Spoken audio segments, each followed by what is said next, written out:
Everyone, welcome to Triple S YouTube channel, guys. So first of all, I congratulate each and every candidate जिनका JK bank PO prelims clear हो गया है. You are lucky enough कि अब आपको mains exam में बैठने का मौका मिलेगा. सो स्टूडेंट्स, बड़ी सारी क्वेरीज आ रही हैं कि सर जनरल अवेयरनेस कैसे प्रिपेयर करा जाए. एज़ यू नो, टाइम आपके पास बड़ा कम है. टाइम अगर हम लोग देखें तो आज की डेट के हिसाब से भी अगर हम लोग चलें तो हम लोगों के पास मुश्किल से 13 डेज बचे हैं. कितने? We only have 13 days. 13 में से 2-3 दिन आपका शेड्यूल ऐसा रहेगा आप नहीं पढ़ पाओगे. हार्डली आपके पास 10 डेज बचे हैं प्रिपेयर करने के लिए. सो गाइज, पूरा पूरा मेंस का अगर मैं बात करूं, आपको 4 सेक्शंस आपको पता आने हैं. 3 वही हैं, इंग्लिश, मैथ्स, रीजनिंग, और जो इसमें ऐड ऑन होने वाला है वो है जनरल अवेयरनेस. पूरे मेंस एग्ज़ाम में जो आपके इम्पॉर्टेंट रोल प्ले करते हैं सबसे ज़्यादा, वो यही 2 सेक्शन रहेंगे आपके, English and your general awareness. क्योंकि मैथ्स और रीजनिंग का लेवल काफ़ी हाई आता है तो उसमें से ज़्यादा डिफरेंस आपको नहीं मिलेगा. बट यहाँ पे आप अच्छा लीड ले सकते हो. बट कैसे? अगर आपने बिल्कुल अच्छे तरीके से इनको प्रिपेयर करा होगा. मैथ्स, रीजनिंग, इंग्लिश के लिए आपको अलग से वीडियो मिलेगी, कैसे मेंस लेवल को कैसे प्रिपेयर करा जाता है, किस किन चीज़ों को टारगेट किया जाता है. बट इस सेशन में I will start with general awareness first. But before starting guys, अगर आपने अभी तक हमारे चैनल को सब्सक्राइब नहीं करा है, make sure you subscribe and साथ के साथ बेल आइकन ज़रूर प्रेस कर लीजिएगा ताकि बचे हुए दिनों में जो तैयारी हम आपके साथ करवाने वाले हैं वो आप तक टाइमली पहुंच सके. क्लियर? सो स्टार्ट करते हैं जनरल अवेयरनेस के बारे में. सो स्टूडेंट्स, सबसे पहला पॉइंट, जब भी आप जनरल अवेयरनेस पढ़ना स्टार्ट करें तो आपके दिमाग में 4 चीज़ें क्लियर होनी चाहिए कि आपको गाइज पढ़ना क्या क्या है, क्या क्या पढ़ना है. अब अगर आप करंट अफेयर्स उठाओगे, कोई मैगजीन उठाओगे तो उसमें दुनिया भर की न्यूज़ दे रखी है. बट आपको इतना पता होना चाहिए कि कौन सी ऐसी न्यूज़ हैं जो हमारे बैंक एग्ज़ाम में इम्पॉर्टेंट है, उसी हिसाब से इम्पॉर्टेंट है, बैंकिंग एग्जामिनेशन के पॉइंट ऑफ व्यू से इम्पॉर्टेंट है. Since I have an experience of 2.5 years of banking examinations, तो मैं पिछले 2-2.5 साल से चीज़ों को देखते आ रहा हूँ. सो आपको साथ वो चीज़ें मैं शेयर करने वाला हूँ. अगर आपको अच्छी लगेंगी तो आप ज़रूर उसको फॉलो करिएगा. क्लियर? एक तो आपको पता होना चाहिए पढ़ना क्या क्या है. सेकेंड, आपको पता होना चाहिए कि पूरी प्रोसेस होती क्या है, कैसे करंट अफेयर्स को हम मास्टर करते हैं, कैसे जनरल अवेयरनेस में अच्छे मार्क्स लाते हैं. थर्ड, आपको पता होना चाहिए कि सोर्सेस, बड़ा ज़्यादा ये क्वेश्चन आ रहा है कहाँ से करें कहाँ से करें, पूरा डिटेल में बताऊंगा, एक एक चीज़ क्लियर करूंगा, फिर आपको खुद डिसाइड आप कर पाओगे क्या करना चाहिए क्या नहीं. ठीक है? यस. सो स्टार्ट करते हैं स्टूडेंट्स. आपका यूनियन बजट जो है, जब तक नया बजट नहीं आता तब तक आपके बजट के क्वेश्चन 3 से 4 क्वेश्चंस आपके पूछे जाते हैं. बच्चे इस चीज़ को स्किप करते हैं, आप लोगों ने बिल्कुल भी नहीं करना है. ठीक है? यूनियन बजट आप लोगों ने पढ़ लेना है. इसमें इंपॉर्टेंट यही आपने पढ़ना होता है कि किस हमारे डिपार्टमेंट को कितना पैसा एलोकेट हुआ, क्या उसमें प्रोजेक्शंस रहेंगी, इंपॉर्टेंट प्रोजेक्शंस क्या हैं, ग्रोथ के रिलेटेड क्या है. देन आपका पोर्टफोलियोज, जो इंपॉर्टेंट पोर्टफोलियोज हैं, जो बड़े बड़े पोर्टफोलियोज हैं, वो किस, उनके मिनिस्टर्स कौन हैं. यूनिट बजट के थ्रू आप लोगों ने एक एक चीज़ को डिटेल करना है. जैसे कोई डिपार्टमेंट को मान लो 200% ज़्यादा पैसा मिल रहा है लास्ट ईयर के कंपैरिजन में, तो वो आपके लिए इंपॉर्टेंट बन जाता है. हाईलाइट्स उसके उसके रिगार्डिंग यूट्यूब पे बड़ा सारा कंटेंट है, आप लोग सर्च कर सकते हैं. या फिर जब भी आप कोई भी कैप्सूल वगैरह जीके का उठाओगे तो उसमें यूनिट बजट के बारे में पूरा दिया गया होगा. बाकी हम आपको प्रिपेयर कराएंगे, उसके बारे में बाद में बात करेंगे. सो यूनियन बजट आप लोगों ने ध्यान रखना है. यूनियन बजट आप लोगों ने पढ़ के ही जाना है, क्वेश्चन आए ना आए, बट आपको प्रिपेयर होके जाना है. और ये जो यूनिट बजट है, मैक्सिमम बच्चे इसको छोड़ जाते हैं, जब पेपर में बैठते हैं फिर सोचते हैं कि यार मैंने तो ये पढ़ा ही नहीं था, ये तो फरवरी जनवरी का आ गया, तो ये अब तो पेपर ख़राब कर दिया, एग्जामिनर ने गलत डाल दिया. नो स्टूडेंट्स, बैंक एग्जाम्स का ये फिक्स रूल मान के चलिए. इस साल जितने भी बैंकिंग एग्जामिनेशन के मेंस एग्जाम हुए हैं, यूनिट बजट में से क्वेश्चंस आए हैं, चाहे वो आरबीआई की बात करें, एसबीआई की बात करें. क्लियर? नेक्स्ट, आपको रीसेंट जो मॉनेटरी पॉलिसी होती है, रीसेंट मॉनेटरी पॉलिसी में जो भी रेट्स आपके डिफाइन किए जाते हैं, जिसमें आपका repo rate, reverse repo rate, MSF, bank rate और आपकी जीडीपी प्रोजेक्शन. क्लियर? ये मॉनेटरी पॉलिसी कौन देता है? ये आपका देता है आरबीआई। क्लियर? अगर आप इसको ज़्यादा डिटेल में पढ़ना चाहते हो तो आप आरबीआई की ऑफिशियल वेबसाइट पे जाइए, वहाँ पे आपको दिसंबर में जो मॉनेटरी पॉलिसी आई है वो आप डिटेल में पढ़ सकते हो, बट मोटा मोटा आपको ये 4 रेट्स के बारे में और जीडीपी प्रोजेक्शन के बारे में पता होना चाहिए। इसके ऊपर सेशंस लेके आएंगे, सब कुछ पढ़ाएंगे, बट एक अभी आपके दिमाग में ओवरव्यू बना रहे हैं कि जब भी आप चीज़ों को रीड करें, कोई भी सोर्स आप उठाएं, तो आपने किन चीज़ों को टारगेट करना है। यूनियन बजट करना है आपने, मॉनेटरी पॉलिसी अच्छे से करनी है, then current affairs. Most important section current affairs आपका 75% जीके का पोर्शन जो है क्वेश्चन पेपर को कवर करता है। करंट अफेयर्स में आप लोगों ने टारगेट सबसे ज़्यादा किन को करना है? जो आपके बैंकिंग से रिलेटेड, ठीक है, जो आपके फाइनेंस से रिलेटेड आपके करंट अफेयर्स होंगे उनको ज़्यादा टारगेट करना है। ठीक है, करने हैं, अच्छे से करने हैं। क्लियर? बाद में बताते हैं फिर कैसे करने हैं। देन आपकी बैंकिंग अवेयरनेस। बैंकिंग अवेयरनेस का मतलब हो गया जनरल जितनी भी बैंकिंग टर्म्स है, जितनी भी आपकी एब्रीविएशंस हैं, सब आपको आनी चाहिए। छोटी छोटी चीज़ें, जैसे मैंने अभी रेपो रेट का नाम लिया था तो आपको पता होना चाहिए रेपो रेट क्या होते हैं। ऐसे क्वेश्चंस पेपर में आते हैं। आरटीजीएस का आपको नाम सुना हुआ है, नेफ्ट का आपने नाम सुना हो, इसकी फुल फॉर्म, कितने घंटे ये काम करते हैं, कितने बैचेस में काम करते हैं, इसके लिए मैं सेशन लेके आऊँगा अलग से। बट आप लोग अभी के लिए ध्यान रखिए कि ये सारी चीज़ें एग्जाम में पूछी जाती हैं। ठीक है, एब्रीविएशंस इंपॉर्टेंट रहती हैं बैंकिंग अवेयरनेस में, और जो भी आपकी जनरल टर्म्स हैं, ठीक है, वो सारी की सारी। नेक्स्ट आपको स्टैटिक पढ़ना है, ज़रूर पढ़ना है। मैं ये नहीं कहूँगा नहीं पढ़ना, लेकिन अब इतना टाइम नहीं बचा कि आप सभी स्टेट के नेशनल पार्क्स लर्न करो, क्योंकि नेशनल पार्क्स या फिर वाइल्ड लाइफ सेंचुरीज हो गई आपकी, जूलॉजिकल पार्क्स हो गए आपके, रिफाइनरीज हो गई आपकी, पोर्ट्स हो गए आपके, इनमें से क्वेश्चंस बनते हैं। ठीक है, एयरपोर्ट के क्वेश्चंस बनते हैं, रेलवे स्टेशंस के क्वेश्चन बनते हैं, लेकिन वो सारे क्वेश्चन किनके बनते हैं? जो आपके करंट ओरिएंटेड होते हैं। क्लियर?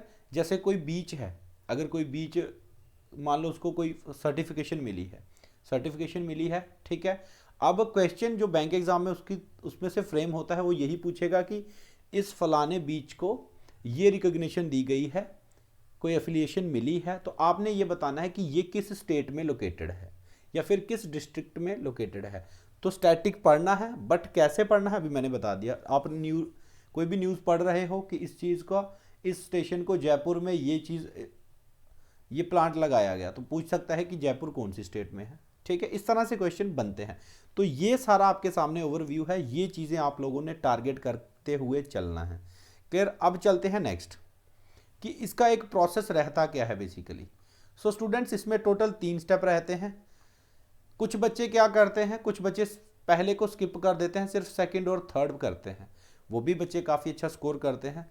40 में से 40 लाने का अगर आप बोलो तो कोई भी गारंटी आपको नहीं देगा, और ऐसा पॉसिबल भी नहीं है। ठीक है, ऐसा पॉसिबल नहीं है, बट ज़्यादा से ज़्यादा मार्क्स हम लोग कैसे लेके आ सकते हैं, उसके लिए हम लोग प्रिपेयर हो सकते हैं। प्रोसेस ये रहता है जनरली, पहले आप डिटेल्ड रीडिंग करें। आप करंट अफेयर्स का कोई भी मंथली उठाएं, मंथली जो भी डेट करंट अफेयर्स निकालते हैं, बड़े सारे सोर्सेज, आप किसी को भी रेफर कर सकते हो अपने हिसाब से। बट लास्ट में मैं आपको ज़रूर बताऊंगा कि मैंने किन सोर्सेज को रेफर करके अच्छे खासे मार्क्स लाए हैं, आईबीपीएस क्लर्क मैंने कैसे क्लियर किया था। ठीक है, देन आपको डिटेल रीडिंग मंथली बेसिस पे करनी है। आप लोगों ने मंथली कोई भी उठाओ, जैसे जून का उठा लिया, जुलाई का उठा लिया, अगस्त का, मंथली उठाओ, उसको रीड करते हैं। देन मंथ वाइज एमसीक्यूज को प्रैक्टिस करते हैं। मंथ वाइज एमसीक्यूज को प्रैक्टिस करते हैं। एक मंथ के अगर आप 250 एमसीक्यूज के आसपास रहते हैं पूरा का पूरा, ठीक है, आप सेकंड स्टेप आपका ये रहता है। Then third step most important, कम पढ़ो लेकिन रिवाइज करो ज़्यादा से ज़्यादा, ताकि एटलीस्ट जो पढ़ा है उसमें से अगर क्वेश्चन आए तो वो आपका ना छूटे। So this is the total process. आप चाहो तो सिर्फ और सिर्फ सेकंड और थर्ड को भी फॉलो कर सकते हैं, क्योंकि टाइम कम है, लेकिन अच्छे से एमसीक्यूज को करना मैं बता दूंगा कौन से एमसीक्यूज विद एक्सप्लेनेशन अगर आपने अच्छे से करे होंगे तो आप काफ़ी अच्छा स्कोर कर सकते हैं। मूव करते हैं कि मैंने जियो को कैसे प्रिपेयर करा था और कौन कौन से सोर्सेज को रेफर करा था। क्लियर? इसमें एक और ऐड करेंगे हम लोग। आप लोगों ने चारों को चारों नहीं करने हैं, ये मैं आपको सबसे पहले बता रहा हूं। ठीक है, अच्छा स्टूडेंट्स, पहला जो मैं आपको सोर्स रेफर करूंगा, मैं ये नहीं कहूंगा आप इसी को करिए, बट आप मेरी बात को गौर से सुन लीजिएगा, क्योंकि गारंटी मैं नहीं ले सकता कि किस में से ज़्यादा पेपर आ जाएगा या सारा पेपर इसी में से आएगा। बट जो आपके ट्रस्टेड ब्रांड्स हैं जिसमें से करके, क्योंकि मैं आपको ये प्रूफ बताऊंगा कौन कौन ऐसे मेरे फ्रेंड्स हैं जिन्होंने एक पेपर क्लियर करा हुआ है। अपनी बात मैं आपको बताता हूँ स्टूडेंट्स, मैं स्टार्टिंग से ही अफेयर्स क्लाउड की जो पीडीएफ आती है, आपकी अफेयर्स क्लाउड की पीडीएफ आती है जिसमें वो मंथली भी देते हैं, वीकली भी पीडीएफ्स होती हैं, पेड पीडीएफ रहती है। आई गेस 1 ईयर का ये 250 चार्ज करते हैं, तो मंथली बेसिस पे ये आपको प्रोवाइड करते हैं विद एमसीक्यूज़। एमसीक्यूज़ भी दो तरह के आते हैं इनके, 250 एमसीक्यूज़ अलग से आते हैं पर मंथ के हिसाब से मैं आपको बता रहा हूँ, ठीक है। और 100 एमसीक्यूज़ उससे भी ज़्यादा मोस्ट इंपॉर्टेंट वो आते हैं। एक ये सोर्स आपका सबसे बेस्ट जो मैंने यूज़ करा हुआ है। देन आपका ऑली बोर्ड का बोल्ट जो आपका मंथली रिलीज़ होता है उसको मैं रीड करके जाता था, ठीक है। यस, तो मैंने यही दो मेनली सोर्सेस रेफ़र करे हैं। मेरे फ्रेंड हैं, मेरे बड़े अच्छे फ्रेंड हैं, वो उनका आरआरबी पीओ लास्ट ईयर ही क्लियर हुआ है। उन्होंने जो है वो सिर्फ और सिर्फ बैंकर्स अड्डा को ही फॉलो किया है। वो पहले मंथली डेली बेसिस पे पढ़ते थे, देन मंथली, देन वो जब उनका कैप्सूल आता था रिवीजन तो उसमें से रिवीजन करते थे। तो अब आपके पास इतना टाइम नहीं है डेली बेसिस पे आप करें, आप जो भी उठाएं आप मंथली वाला उठाएं, उसको करें, देन एमसीक्यूज़ पे भाग जाएं। एमसीक्यूज़ जितने हो सकते हैं उतने प्रैक्टिस करिए, रिविजन्स करिए, उसी से ज़्यादा फ़ायदा होने वाला है। उससे भी ज़्यादा एक और सोर्स हमारा जो है स्टडी IQ का, जो पेड आपका पता है आपको, ये आई गेस 1 ईयर का 1000 ये चार्ज करते हैं, ठीक है। इसमें इनकी खास बात ये रहती है, इनके अगर आपको कोई भी इनमें का यूज़ करेगा तो जो इनके 75 बेस्ट MCQs होते हैं वीकली, ठीक है, वीकली 4 पार्ट में ये डिवाइड करते हैं हर मंथ को, वो आप लोगों ने करने हैं। सेकेंड, इनकी बैंकिंग अवेयरनेस की 2 वीडियोज़ आती हैं मंथली, ठीक है, बैंकिंग अवेयरनेस, तो वो आपने वो कवर करनी है। मोर देन सफिशिएंट होगी अगर इन चारों में से आप किसी को भी रेफ़र करते हो, ये डिसीजन मैं आपके ऊपर छोड़ रहा हूँ, क्लियर। बट मेक श्योर जो भी आप करें, जिसको भी करें, शिद्दत के साथ करिएगा, मल्टीपल रिविजन्स करिएगा, ठीक है। MCQs कहाँ से प्रैक्टिस करने हैं आप लोगों ने, एक तो जो भी आपने टेस्ट सीरीज हम लोगों ने आपको बोला हुआ है, ऑली बोर्ड बेस्ट है। आपने प्रीलिम्स का एग्ज़ाम देख ही लिया, जिन बच्चों ने ऑली बोर्ड से तैयारी करी थी उनका काफ़ी सारे बच्चों का सिलेक्शन हुआ है, मैसेजेस ईमेल्स उसके रिगार्डिंग आए हैं। MCQs एक तो अगर आपने मॉक टेस्ट, मान लो आपको 5 मॉक टेस्ट प्रोवाइड हो रहे हैं, ठीक है, तो आप 40 के हिसाब से चलिए, 45 हो गया आपके 200 MCQs। ये आप लोगों ने अच्छे से करने हैं, 5-10 बार करने हैं। इसके साथ साथ अगर और किसी कंपनी के आपने मॉक टेस्ट खरीदे हैं तो आप उनके भी 5 मॉक टेस्ट मान के चलो, तो 200 और हो गए आपके। कितने MCQs हो गए ये? 400 MCQs आपके ये हो गए। ये आप लोगों ने करने हैं। देन मंथली बेसिस पे आप लोगों ने यूट्यूब पे बड़ा सारा कंटेंट आपको फ्री भी मिल जाएगा, 200 बेस्ट MCQs जो होते हैं हर एक मंथ के। बट स्पेसिफिकली वो होने किसके लिए चाहिए? बैंक एग्जाम के लिए, ये चेक कर लेना मंथ बेसिस पे। और अब कितने मंथ्स कवर करने हैं उसके ऊपर आते हैं, ठीक है। यस, सो कितने मंथ का करंट अफेयर्स करें, ये सबसे ज़्यादा बच्चों को दिक्कत आती है। स्टूडेंट्स, मैं आपको डायरेक्ट बता दूं, अगर मैं आपको ये कहूं आप पूरे जनवरी से लेके अभी तक का करके चले जाओ तो उससे भी आउटपुट नहीं निकलेगी, क्योंकि टाइम बड़ा कम है। तो मैं आपको ये बताते चलता हूँ कि बचे हुए टाइम में किन चीज़ों को ज़्यादा टारगेट करिएगा। आप लोगों ने स्टार्ट करना है स्टूडेंट्स, जनरली हम लोग बोलते हैं 3 से 4 मंथ्स का आता है, ठीक है। बट इसका ये मतलब कभी नहीं होता कि इससे पहले का कुछ नहीं आ सकता। हाँ, 40 क्वेश्चन हैं तो इससे पहले 3-4 महीने से पुरानी कोई सब बड़ी ही न्यूज़ होगी, कोई अच्छी खासी न्यूज़ होगी तो 2 से 3 क्वेश्चन उसमें से भी आ जाते हैं, ठीक है। बट अभी के लिए आप लोग स्टार्ट करिए अगस्त से, देन आप लोग पूरा सितंबर करिए, देन करिए अक्टूबर, देन नवंबर, और देन दिसंबर। अगर दिसंबर 27 को एग्ज़ाम है तो दिसंबर 23 तक तो आपने करके ही जाना है।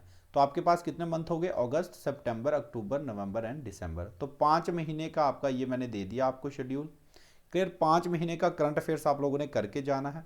इसके पीछे का क्या पढ़ना है वो मैंने ऑलरेडी आपको बता दिया है। यूनियन बजट आप लोगों ने पढ़ के जाना है, ठीक है। हर मंथ के एटलीस्ट आप लोग 200 MCQs जो है वो प्रैक्टिस करें। हर एक आपको बड़े सारे यूट्यूब पे आप सर्च करोगे, गूगल में सर्च करोगे, आपको मिल जाएंगे। बट बेस्ट अगर मेरे रेफर से, मेरे तरीके से आप पूछो तो मैं आपको रेफ़र करूँगा, आप अफेयर्स क्लाउड की जो 250 MCQs की PDF आती है उसको परचेज़ करिएगा। उसको करिएगा, क्योंकि उसमें एक्सप्लेनेशन के साथ आपको चीज़ें दी गई होंगी, आपको लॉन्ग लाइफ में मतलब याद रह जाती हैं चीज़ें, ठीक है, क्लिक करती हैं। But MCQs in the form of videos, in the form of PDF, जितनी हो सकेंगी उतनी कम है, ठीक है, मल्टीपल टाइम्स इसको कर लीजिएगा। 5 महीने के MCQs ये बनेंगे आपके कुल 1000 MCQs। जब आप मॉक टेस्ट लगाओगे तो यही MCQs आपके रिपीट होने हैं, बट उनको भी ऐड करके मैंने अभी आपको बता दिया था हिसाब करके, तो अराउंड 1400 MCQs जो हैं वो आपके बन जाएंगे। तो इनफ है, कोई भी एग्ज़ाम 1500 MCQs के आसपास अगर आप प्रिपेयर करके जाते हो अच्छे तरीके से, ऐसा नहीं है कि पढ़ लिया वहाँ जाके भूल गए, ऐसा नहीं होना चाहिए, ठीक है। किसी को लगता है वो 5 महीने का करंट अफेयर्स नहीं कर सकता है, तो अगर कोई छोड़ना चाहे, वैसे तो इतना तो मस्ट ही है, फिर भी अगर किसी को लगता है कि कुछ कम करके थोड़ा सा कंप्रोमाइज़ करके, तो वो अगस्त को छोड़ सकता है, बट सितंबर अक्टूबर नवंबर आपने टारगेट करके ही चलना है, ठीक है। अगर फिर भी टाइम बचेगा तो 1-2 महीना आप पिछला भी पढ़ सकते हैं, क्लियर। जुलाई आप टच कर सकते हैं, लेकिन पहले आप लोगों ने इनको करना है, क्योंकि हमें आपको इस तरह से अब बताना ज़रूरी है कि बचे हुए टाइम में कर क्या सकते हैं। जो बच्चे स्टार्टिंग से तैयारी करते आ रहे हैं पहले से, उनको कोई ज़रूरत नहीं है चेंज करने की, एज सच जैसे चल रहा है आप लोग चलने दीजिए, बट जो अभी जिन्होंने नहीं करा है उनके लिए ये स्ट्रैटेजी बेस्ट रहेगी, क्लियर। सो आई होप आपके ये क्लियर हो गए होंगे कॉन्सेप्ट गाइस। और कोई आपका डाउट होगा GS से रिलेटेड तो आप लोग कमेंट बॉक्स में टाइप कर दीजिएगा, will check it and try to solve your query as soon as possible. साथ के साथ अनाउंसमेंट आपके लिए लाइव सेशंस अब लाए जाएंगे जिसमें आपको प्रैक्टिस कराई जाएगी, ठीक है। कल आपके लिए एक सेशन आएगा, उसकी नोटिफिकेशन आपको मिल जाएगी। बाकी GA के लिए सुमित सर खुद आपके लिए MCQs की सीरीज स्टार्ट कर देंगे वेरी सून, तो उसमें से भी आप काफ़ी सारी हेल्प ले सकते हैं। Thank you so much guys. जाते जाते आपको पता है ये कोट है हमारा, हार्डवर्क करना ही करना है लेकिन स्मार्ट स्ट्रेटजी के साथ। So thank you so much guys, God bless you all, that's it in this video. I hope आपको ये सेशन अच्छा लगा होगा। अच्छा सेशन लगा है तो ज़रूर एक बार सेशन को शेयर करिएगा उस हर ज़रूरतमंद बच्चे के साथ जिसको इस चीज़ की सबसे ज़्यादा ज़रूरत है इस टाइम पे। Thank you.